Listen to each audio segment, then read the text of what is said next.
ICSE to ISA YouTube channel. So இன்னைக்கு நம்ம class 6 grammar portionsல இருக்கக்கூடிய first chapterனா nouns பார்க்க போறோம்.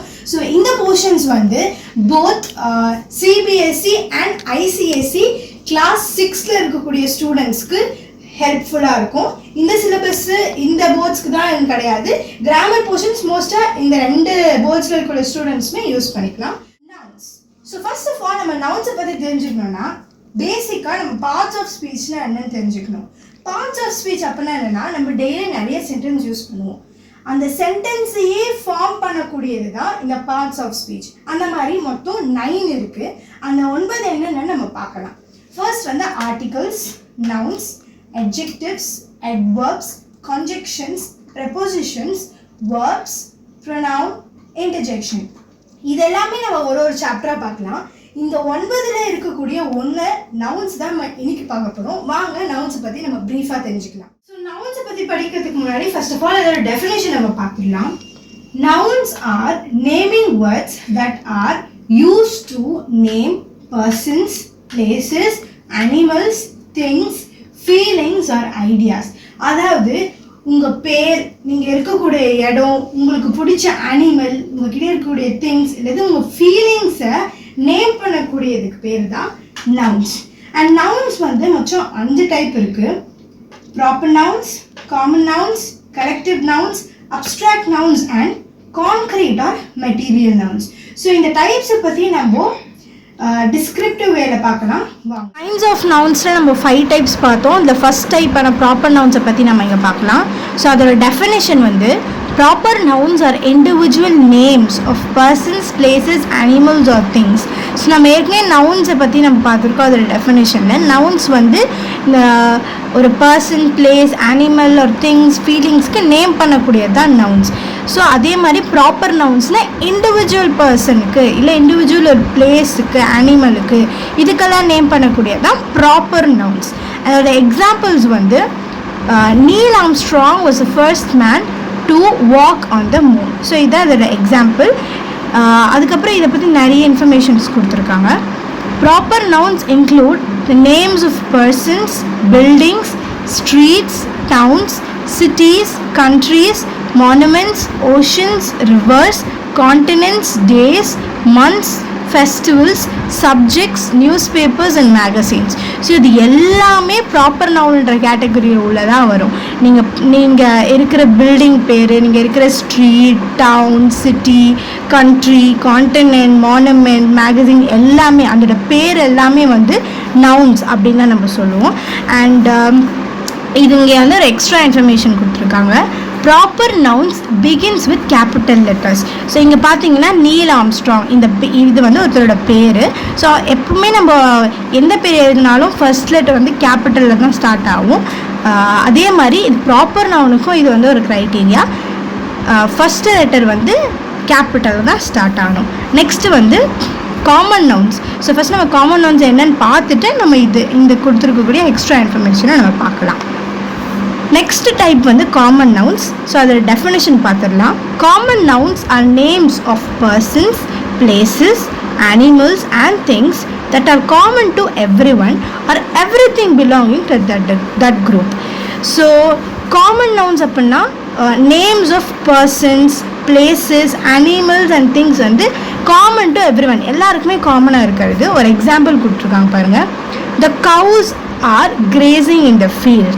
cows அப்படின்றது காமன், ஃபீல்டுன்றதும் நவுன் தான், cows அப்படின்றதும் நவுன் தான். உங்களுக்கு புரிஞ்சிருக்கும். ஒரு குரூப்புக்கு இல்லை ஒருத்தருக்குமே காமனாக இருக்கக்கூடியது தான் காமன் நவுன்ஸ். ஸோ இங்கே கொடுத்துருக்கக்கூடிய எக்ஸ்ட்ரா இன்ஃபர்மேஷனை பார்க்கலாம். Common nouns begin with small letters except when they are used at a begin at the sentence. They are used to begin a sentence. So நம்ம ஏற்கனவே பார்த்துருக்கோம், whenever we start or begin a sentence, இந்த first letter வந்து first வேர்டோட first letter வந்து கேபிட்டலில் தான் இருக்கணும். அது proper நவுனாக இருந்தாலும் சரி, காமன் நவுனாக இருந்தாலும் சரி. அதே மாதிரி இந்த காமன் நவுன்ஸ் வந்து நீங்கள் in between the sentence use பண்ணிங்கன்னா நீங்கள் வந்து கேபிட்டல் யூஸ் பண்ண தேவையில்லை. ஆனால் நீங்கள் ப்ராப்பர் நவுன்ஸே in between the sentence use பண்ணால் நீங்கள் கேபிட்டல் தான் யூஸ் பண்ணி ஆகணும். அண்ட் ரெண்டுத்துக்குமே ஒரு கண்டிஷன் இருக்குது. நீங்கள் இந்த starting of the sentence use பண்ணிங்கன்னா ரெண்டுத்துக்குமே நீங்கள் வந்து கேபிட்டல் தான் யூஸ் பண்ணணும். நெக்ஸ்ட் ஒன் வந்து கலெக்டிவ் நவுன்ஸ். ஸோ கலெக்டிவ் நவுன்ஸோட டெஃபினேஷன் பார்க்கலாம்.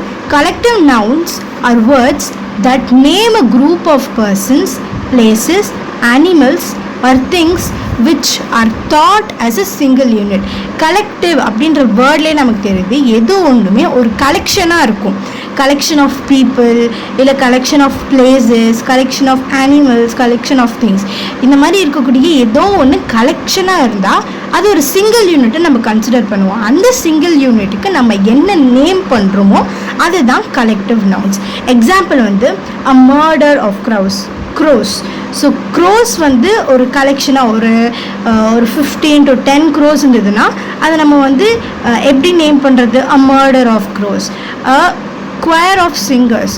ஸோ நிறைய பேர் ஒரு 2-3 பேர் இருந்தாங்கன்னா, 2-3 பேர் இல்லை 2-3 பேருக்கு மேலே இருந்தாங்கன்னா அ choir ஆஃப் சிங்கர்ஸ்ன்னு சொல்லுவோம். A pack of wolves, a pride of lions, bunch of grapes. இந்த லாஸ்ட் எக்ஸாம்பிள் வந்து நிறைய பேருக்கு ஃபெமிலியராக இருக்கும்.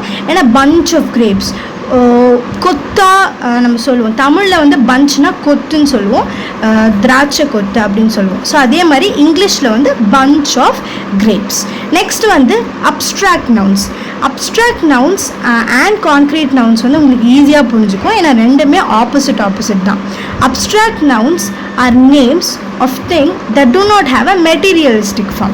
ஒரு மெட்டீரியல் ஃபார்மாக இருக்காது, அதுக்கு ஷேப்பு, ஃபீலிங்ஸ் இல்லை எதுவுமே இருக்காது. அதாவது they refer to the name of ideas, concepts, feelings and events. they refer, நான் ஃபீலிங்ஸ் இருக்காதுன்னு சொல்லிட்டேன். ஆனால் they refer to the name of idea. ஒரு ஐடியாவையோ இல்லை ஒரு கான்செப்ட், ஃபீலிங், ஈவெண்ட்ஸை வெளிப்படுத்தக்கூடியது தான் இந்த அப்ஸ்ட்ராக்ட் நவுன்ஸ்.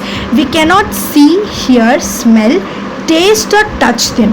நம்ம வந்து அதை உணர முடியாது, ஆனால் நம்மளோட ஐடியா, கான்செப்ட்ஸ் எல்லாம் அது வெளிப்படுத்தக்கூடியது தான் நம்மளோட அப்ஸ்ட்ராக்ட் நவுன்ஸ். இதுக்கு எக்ஸாம்பிள் வந்து truth, honesty, confidence, idea, justice, responsibility, hope, childhood, இது எல்லாமே வந்து அப்ஸ்ட்ராக்ட் நவுன்ஸ் தான். நெக்ஸ்ட் ஒன் வந்து கான்க்ரீட் நவுன்ஸ். கான்க்ரீட் நவுன்ஸ் வந்து அப்ஸ்ட்ராக்ட் நவுன்ஸ்க்கு அப்படியே ஆப்போசிட்.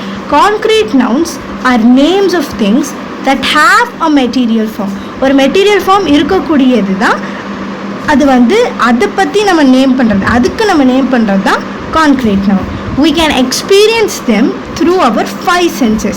இதில் எக்ஸ்பீரியன்ஸ் பண்ண முடியாததை இதில் நம்ம எக்ஸ்பீரியன்ஸ் பண்ணுவோம். அதாவது we can see, hear, smell, taste and touch them. Example chair, hair, scooter, keyboard, sugar, oil, smoke, இந்த மாதிரி நிறைய எக்ஸாம்பிள்ஸ் நம்ம அடுக்கிக்கிட்டே போகலாம். ஸோ இந்த 5 டைப்ஸை நீங்கள் நல்லா ஞாபகம் வச்சுக்கணும்.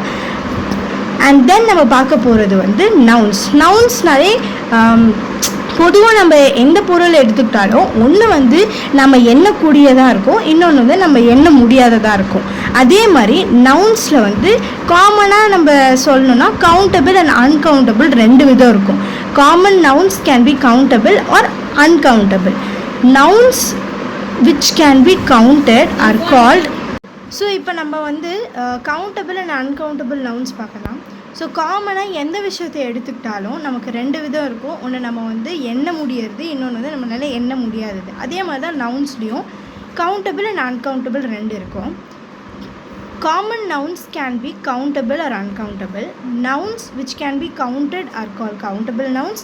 அதற்கு எக்ஸாம்பிள்ஸ் வந்து students, mens, cows, cities, stars, bikes, அந்த மாதிரி நம்ம சொல்லிட்டே போகலாம். அதே மாதிரி nouns which cannot be counted are called uncountable nouns, like water, sugar, wind, hope, juice, milk.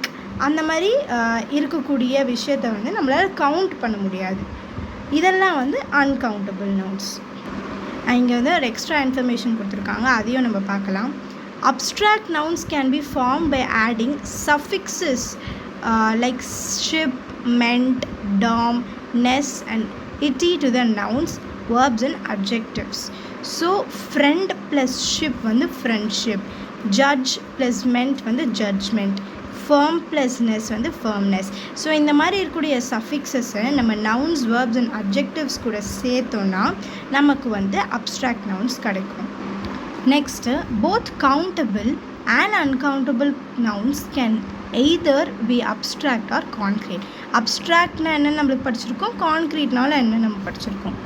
Nouns like situation, idea, trouble are both countable and abstract. So இந்த மாதிரி situation, idea, trouble, அதாவது நம்ம கேட்போம்ல, நீ எந்த மாதிரி சுச்சுவேஷன்ஸை ஹேண்டில் பண்ணியிருக்க, நீ உனக்கு என்னெல்லாம் ஐடியா வந்திருக்கு, நீ என்ன மாதிரி ட்ரபிள்ஸை ஃபேஸ் பண்ணியிருக்க. ஸோ இதெல்லாம் both countable and abstract. Next one வந்து nouns like book, cat, spoon are both countable and concrete. So இது அப்ட்ராக்டில் கவுண்டபிள், இது கான்க்ரீட்டில் கவுண்டபிள். அதே மாதிரி nouns like honesty, sadness, courage இதெல்லாம் என்னது, இதெல்லாம் வந்து abstract and it is uncountable. அதே மாதிரி nouns like silvery, clay, wood இதெல்லாம் வந்து concrete and it is uncountable. So இந்த மாதிரி abstract concrete கொடுத்துட்டு இதில் எது abstract countable, இதில் எது abstract uncountable and இதில் எது concrete countable, இதில் எது concrete uncountable கொடுத்துட்டு கண்டுபிடிக்க சொல்லுவாங்க. அண்ட் இதோட நமக்கு nouns முடிஞ்சிருது. உங்களுக்கு இந்த சாப்டரில் ஏதாவது டவுட்ஸ் இருந்ததுன்னா கமெண்ட் செக்ஷன்ஸில் கேளுங்க. ஸோ நம்ம அடுத்த சாப்டரில் அடுத்த வீடியோவில் சந்திக்கலாம். தேங்க்யூ.